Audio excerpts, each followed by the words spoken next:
Ben Zinn with nextlevelguitar.com. Today we're bringing you another one of our Inspired By series, and we're going to look at some modern rock riffing, some rhythm playing, and some different ways to spice that up.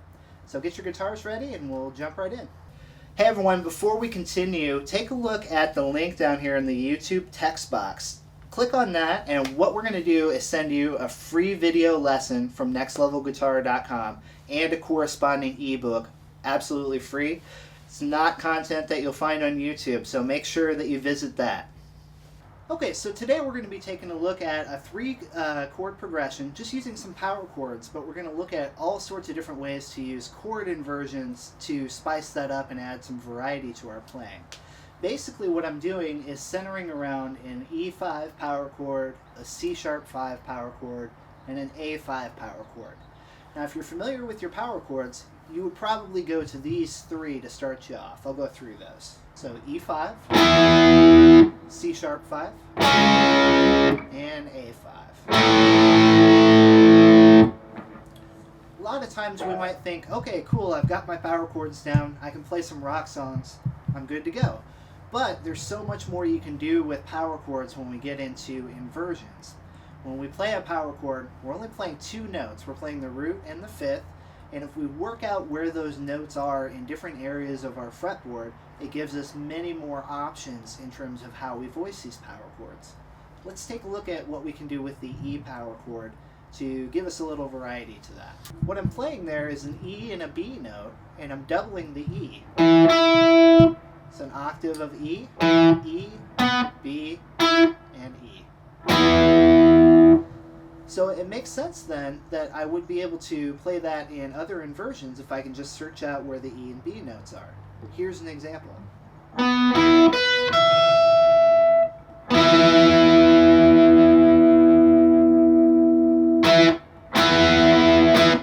Once you have that down, you'll realize that I can use that anywhere for a power chord. It's maybe not the first one that you'd think of, but I can use that here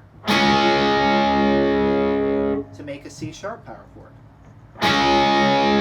or here to make an A power chord. Now all of a sudden I have a completely different option for how to voice that chord change. E, C-sharp to A.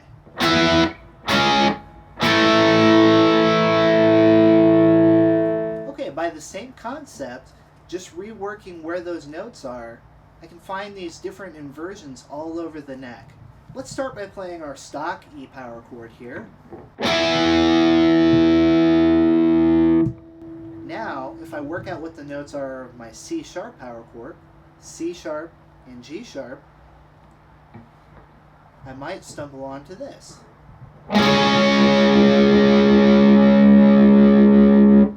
G-sharp, C-sharp, G-sharp, C-sharp. So it gives me another place to go, another option for that chord. And once again, when you find one of these voicings, it'll work anywhere on the neck. Same voicing for an A power chord.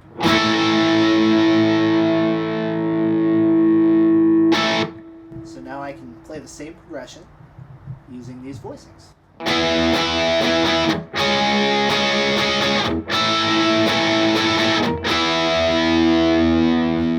Next, let's take a look at some ways that we can add some more harmony to our power chords. Sometimes we might think that, okay, I'm either going to play a power chord or the major and minor full bar chord. What if we do something in between?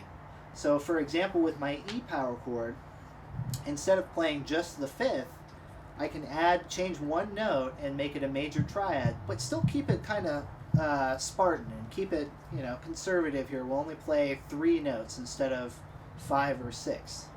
So here's a great voicing that you can use for a major chord that uses only 3 notes.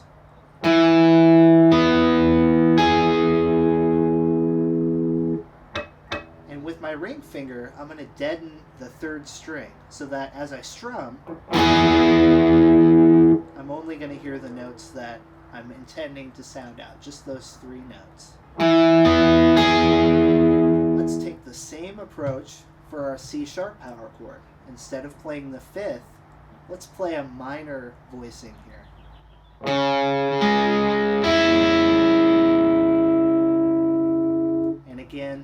idea, I'm going to deaden string 3 with my ring finger so that I'm only hearing the notes that I'm holding down as I strum.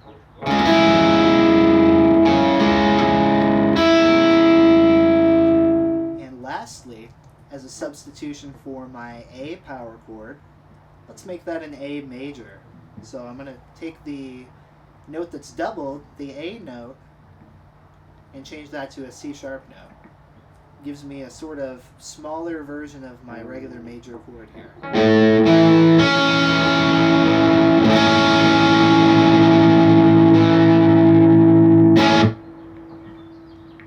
All together with those triads instead of the power chords.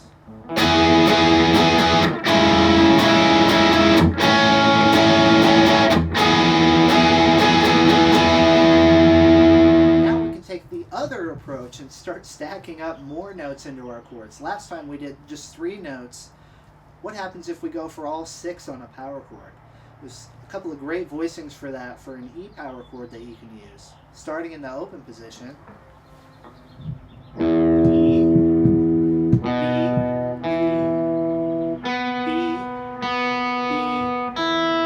and E. And a nice rock power chord, all 6 strings ringing out, only 2 notes.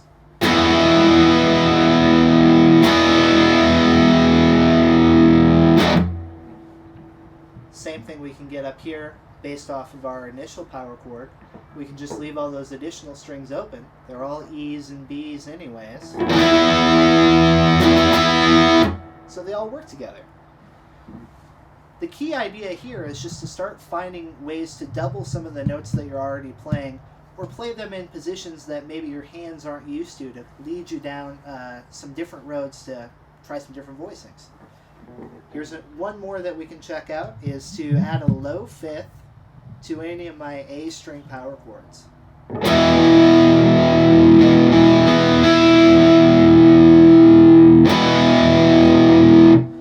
This is great for when you want to add a little bit more meat and substance to your power chords.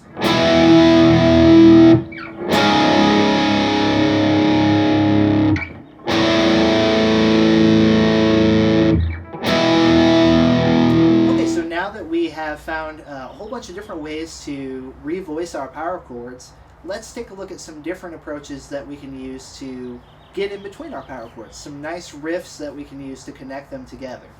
One of the most powerful ways to do this is with octaves. It allows us to play some nice riffs and scale lines to help kind of bridge the gap between our 2 chords. First, let's take a look at some examples and then we'll go through the octave shapes. We'll go back to our basic 5th chords here. I'm trying to get from here to here. And maybe I'm getting a little tired of just strumming it. So something that I can do is play a nice octave line to get me from one spot to the next.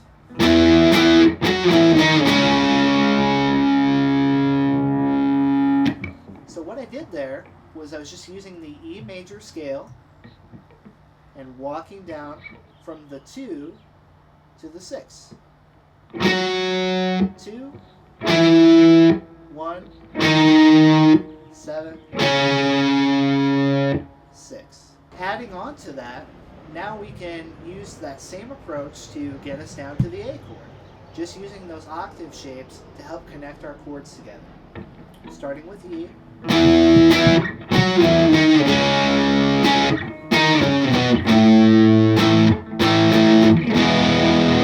So let's take a look at 4 very common octave shapes that we can use as a way to sort of play scale lines but still have a little bit more bulk to them. We're going to start with strings 6 and 4. And here I'm starting with whatever note I'd like to start with. I go 2 strings down and 2 frets to the right. That's my shape. And I can use that all the way horizontal, left or right on this string set.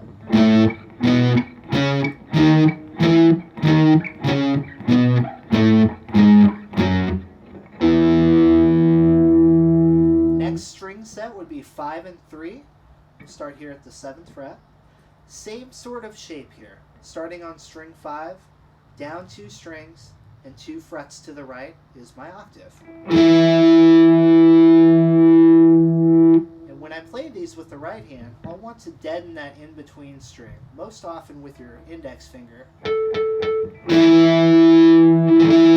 Just lightly rest that over the string. Strings 4 and 2. This shape looks a little bit different. If I'm starting at 7th fret, go 2 strings down and 3 frets to the right now to get your octave. Strings 3 and 1.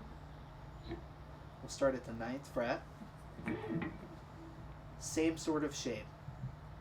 I'll start on the 3rd string, go 2 strings down, 3 frets over, and I get my octave shape. Even if it is slightly out of tune, it's still an octave.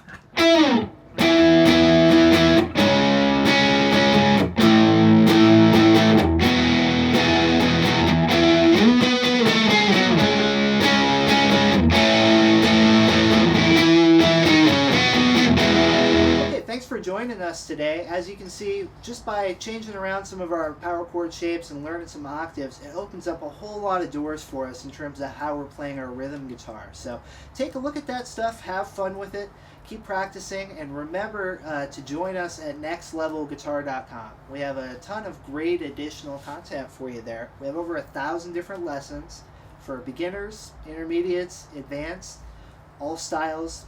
Like I said, all skill levels, a lot of great additional stuff. So check us out there. Thanks for joining us today, and we'll see you next time.